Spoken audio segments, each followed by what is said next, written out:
The Daily Network presents 1011. 10 minutes of meaningful conversation with immigrant leaders and entrepreneurs every Friday at 11 a.m.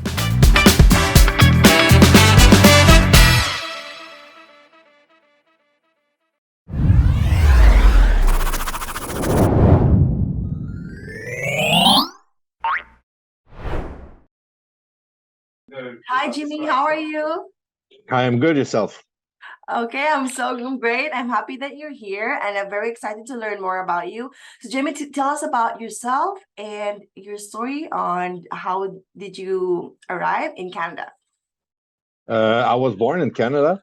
From My ancestors come mainly from Ireland, Mhm, so we are. But I'm like third generations here mhm, in Canada.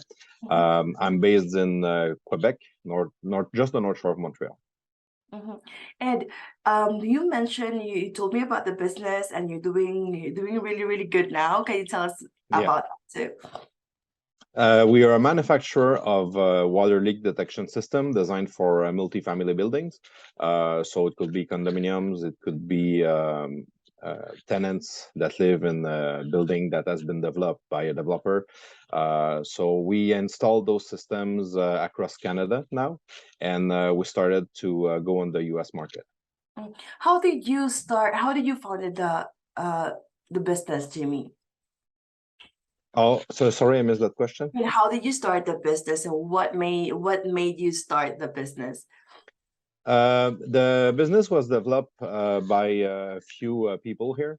Mhm, The way we came with that technology is that there was things designed for single family homes mhm, that were working. I would say some were good, some were bad, but we wanted to have something that's more um, um, applicable for not applicable, but I mean more convenient for multifamily building. So we came with the technology basically that's supported by a call center 24/7. mhm, Our technology diagnoses itself. So if there's an issue with any components, we're going to be notified before even the residents know it. mhm, So we came with something that's really high end mhm. and for multifamily buildings. So when you were starting out with the business, what were the challenges that you were facing before, and how did you handle that? The fun part, I think, is that the awareness of those situations that are caused by water leak it was a little bit of a challenge simply because sometimes people they rely on their insurance company Mhm, and they're waiting for the insurance company to impose those kind of technologies. The problem we have with that, we compare it a little bit like you don't want to wait to go through your windshield to put your safety belt on, and mhm, this is the kind of awareness we're doing.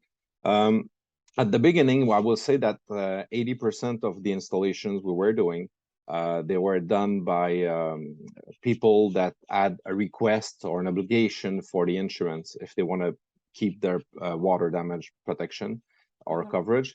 And now it's about 50-50. So developers now, they are aware of those technologies. mhm, They're going to install it from the start of the construction because it's I mean with just with the cost of the repairs right now, it's pretty expensive. mhm.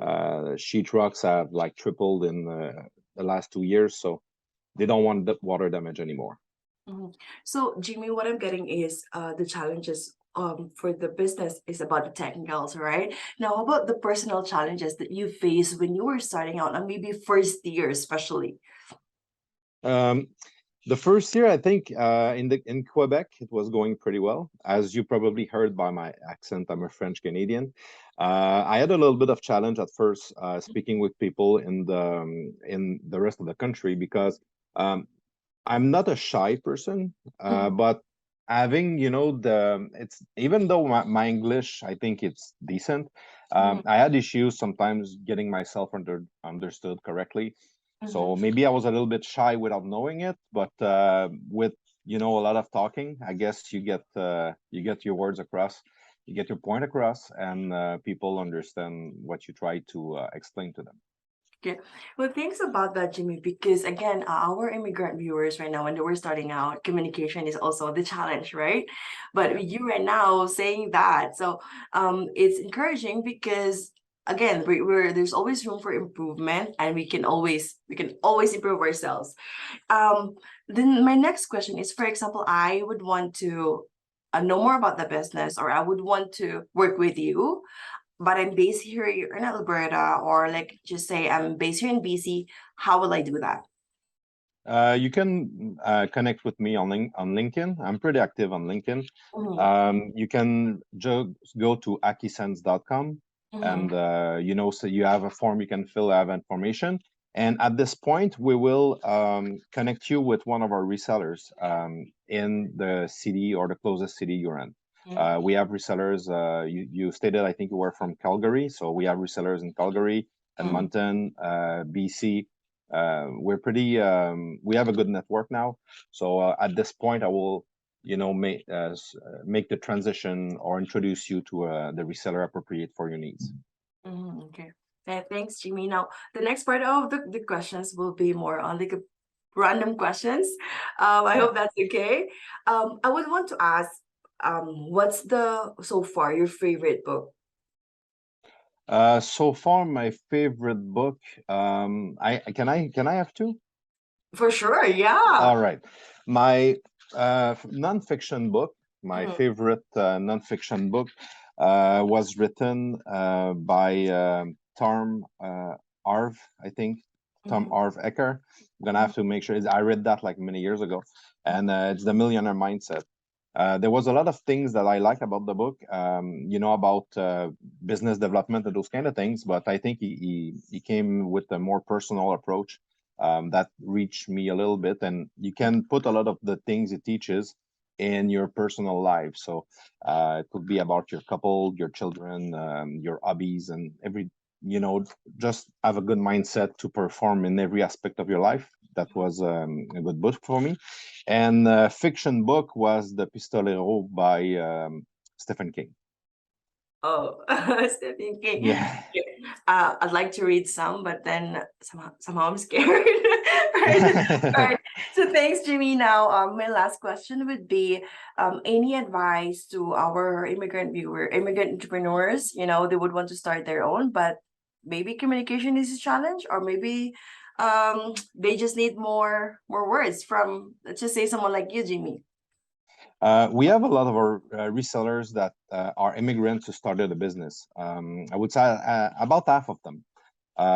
And most of them from those people are first generation immigrants. Mhm, So they came here. They worked hard. I think that's a big part of their success.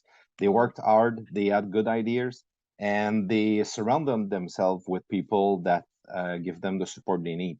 If you want to start a business, if you can have partners and manufacturers that are going to help you, not necessarily setting things up, but just give you advice, introduce you to other peoples that can help you with your business. I think and business is a relationship game.